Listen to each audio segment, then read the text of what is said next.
law clerk to Supreme Court Justice Neil Gorsuch, Mike Davis. Mike, welcome. Thanks so much for coming on. All right, before we get to Christopher Wray and some of the issues agents are allegedly having with him, let's talk about what's happening later this afternoon in Florida with the Trump case and the request for the special master. Do you believe that Donald Trump and his legal team will receive a special master, and what's really the significance behind this ask? Yes, I do, and Judge Cannon has indicated that she's likely to appoint one. The issue here is that the Biden Justice Department has been leaking and lying throughout this case. This was an unprecedented, unnecessary, and unlawful home raid on a former president. He had the absolute constitutional power to declassify anything he wanted. He had the absolute statutory power under the Presidential Records Act to keep these records in Mar-a-Lago. The Congress gives former presidents staff, security clearances, office space, Secret Service protection to guard these paper records. This was an unlawful raid. They went to a biased magistrate judge, Bruce Reinhart, who just recused from Donald Trump's civil lawsuit against Hillary Clinton on June 22nd, and got this unprecedented home raid. And I think what they're doing with this special master, what Judge Cannon is doing with this special master, is getting Magistrate Judge Bruce Reinhart off this case. He never should have been on this case in the first place. When I was looking through the Trump legal filing, the most recent one last night, they mentioned presidential records when it came to the items that were taken, right? The DOJ is alleging sealed, classified information. We don't exactly have the details of what these documents entailed, but they mentioned presidential records. That's what the Trump team was saying. Do you think there would be a follow-up question from the judge later this afternoon about whether or not these records were declassified and whether or not the attorneys would be forced to answer that question specifically?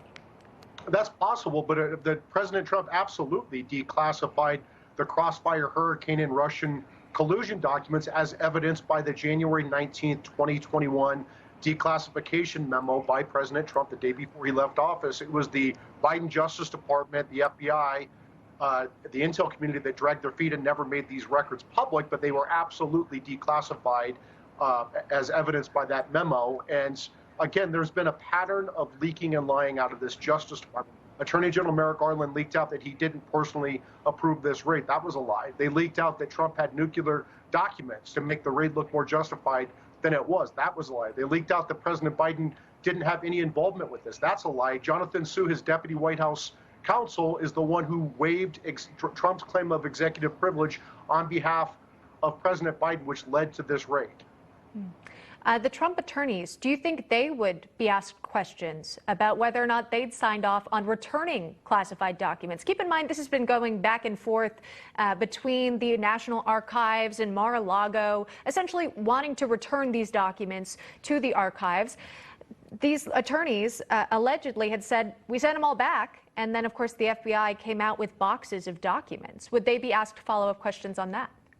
It's possible, but remember that, number one, it's legally impossible to obstruct investigations into non-crimes like we see here. If there's not an underlying crime, the Justice Department has no business, no power to open an investigation. And number two, even if the Trump's attorney they did a diligent search. If they didn't find these records, it's an ongoing search. There's ongoing discovery. There's always give and take between the Office of Former Presidents and the National Archives. This is a normal dispute.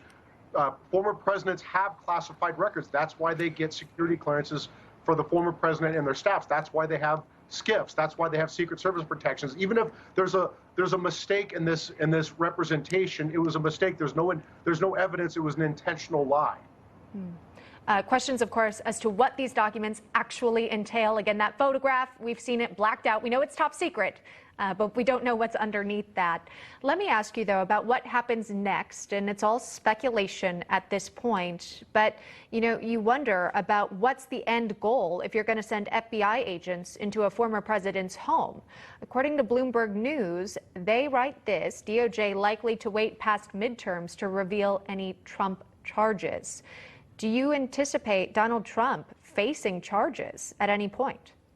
I think that was the Biden Justice Department's intent going into this until they felt the blowback. Now they just want to weaponize this, politicize it through the midterms to deflate conservative turnout for the midterm elections.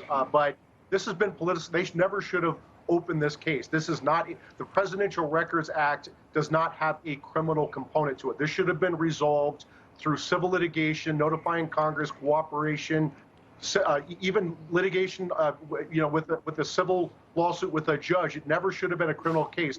There's not a criminal component to the Presidential Records Act, and the Biden Justice Department is weaponizing this for political reasons, and they're weaponizing this because Trump has the declassified personal copy of the Crossfire hurricane records, which are so damaging. And that's not speculation. The Biden Justice Department leaked that to Bill Orkin and Newsweek.